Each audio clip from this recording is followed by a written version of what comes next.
Ley exposed. Lunch programs cut at 350 schools, children going hungry. Families can't afford it. Kids are hungry. Government cut funds. Education suffering. Good day, Australia. Sussan Ley doesn't stay silent when government budget cuts harm the most vulnerable Australians. Children. The Shadow Minister and former Health Minister stood in Parliament yesterday holding budget documents that reveal one of the most cruel government decisions you'll hear. Funding for school lunch programs has been cut by 65%, leaving 350 schools unable to feed hungry children, many from low-income families who rely on school meals as their primary nutrition source. Standing at the parliamentary dispatch box with budget line items highlighted and programme termination letters spread before her, Ley opened with moral outrage. "I'm holding budget documents," Ley announced, her voice carrying both anger and heartbreak. "These documents show that the Albanese government has cut funding for school meal programmes by 65%. 65%. Programmes that fed hungry children, gone. 350 schools that relied on this funding to provide lunch to disadvantaged students, programmes terminated." She held up letters from schools. "These are letters from principals begging the government to restore funding. Without this programme, our students go hungry. Many of our families can't afford to send lunch. We're seeing children unable to concentrate because they haven't eaten. This is happening in Australia in 2026. Children going to school hungry because government cut the programmes that fed them." Ley's accusation was stark. Labor is balancing the budget on the backs of hungry children. Before we dive into Ley's heartbreaking exposure of school lunch programme cuts, do me a favour. Hit that subscribe button right now. Over 91% of you watching haven't subscribed yet, and it's completely free. Tap that notification bell so you never miss when we expose cruelty like this. If you just subscribed, you're a legend. Cheers. Right, so Ley provided specific budget details showing exactly how much funding was cut and how many schools lost their meal programmes. "Let me show you the numbers," Ley said, displaying budget line items. Previous budget allocation for school meal assistance programmes, $42 million annually. Current budget, $14.7 million. That's a cut of $27.3 million. 65% reduction. Programmes serving 350 schools across disadvantaged areas. Terminated or severely reduced. She explained what these programmes did. School meal programmes provided lunch to children from low-income families who couldn't afford to send food to school. In some cases, breakfast as well. These weren't fancy meals, sandwiches, fruit, basic nutrition. But for many children, this was their most reliable meal of the day. Now it's gone. Ley highlighted the affected schools.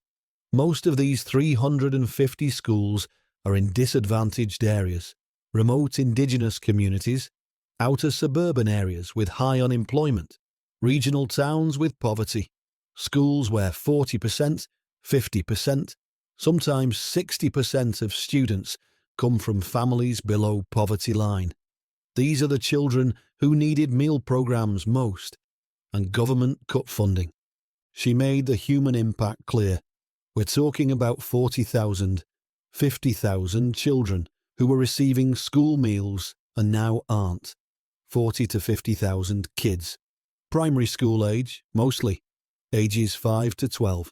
Children whose parents are unemployed, underemployed, struggling with cost of living. Government's response to hungry children. Budget cuts. Ley read government's justification. Budget papers say the cuts are due to fiscal consolidation and reprioritisation of education spending. That's bureaucrat speak for We're taking food away from hungry children to balance the budget. Ley highlighted the impossible situation facing low-income families who relied on school meal programs and now can't afford to feed their children at school. Let me explain what these cuts mean for families, Ley said, reading from parent testimonials.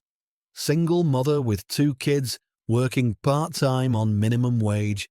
After rent, utilities, transport to work, she has $80 per week for food for 3 people. That's under $4 per person per day. She was relying on school lunch program to feed her kids during school. Now program is gone. She can't afford to send lunch every day. Her kids are going to school hungry. Another family. Unemployed father, 3 children, receiving Centrelink benefits, struggling to afford basic groceries. School meal program meant his kids at least had lunch. Now, he's choosing between sending lunch or paying electricity. Sometimes kids go to school without food. Ley made it about children's experience. Imagine being 8 years old. You go to school. It's lunchtime. Other kids pull out lunches from their bags. You have nothing. Your parents couldn't afford to send lunch today. You're hungry. Your stomach hurts. But you try to sit through afternoon classes pretending everything's fine. That's the reality for thousands of Australian children because governments cut meal programs. She noted the shame. Children experiencing food insecurity often hide it. They don't want other kids to know they're hungry. They make excuses. I'm not hungry. I forgot my lunch. But teachers know. They see kids who can't concentrate, who are lethargic, who ask if there's any food left over. It's heartbreaking. This is where Ley made the connection between nutrition and educational outcomes, because hungry children cannot learn effectively, making these budget cuts counterproductive even from an education perspective. There's extensive research on this, Ley said, citing educational studies. Children who are hungry cannot concentrate, cannot learn effectively. Cognitive function requires adequate nutrition. When children are undernourished, their academic performance suffers. Memory, attention, problem solving, all impaired by hunger. She quoted teachers. Teachers from affected schools have contacted me. We can see which children haven't eaten. They're distracted, irritable, can't focus on lessons. Afternoon classes are especially difficult. Kids who didn't have lunch are struggling to stay awake, let alone learn. We're seeing test scores decline in students we know are food insecure. Ley made the policy failure clear. Government says education is a priority. They talk about improving outcomes, closing achievement gaps, but they're cutting programs that directly support learning. You cannot expect children to achieve academically when they're hungry. It's physiologically impossible. She highlighted the long-term impact. Educational disadvantage compounds. Children who fall behind in primary school often never catch up. When hunger interferes with learning for years, those children reach high school already behind. Their career opportunities are limited. Their life outcomes are worse. Government is creating a generation of disadvantaged children by cutting meal programs. Ley challenged the economic logic. Even from pure fiscal perspective, this is stupid. We spend billions on education. We pay for schools, teachers, resources. Then we undermine all of it by allowing children to attend school hungry.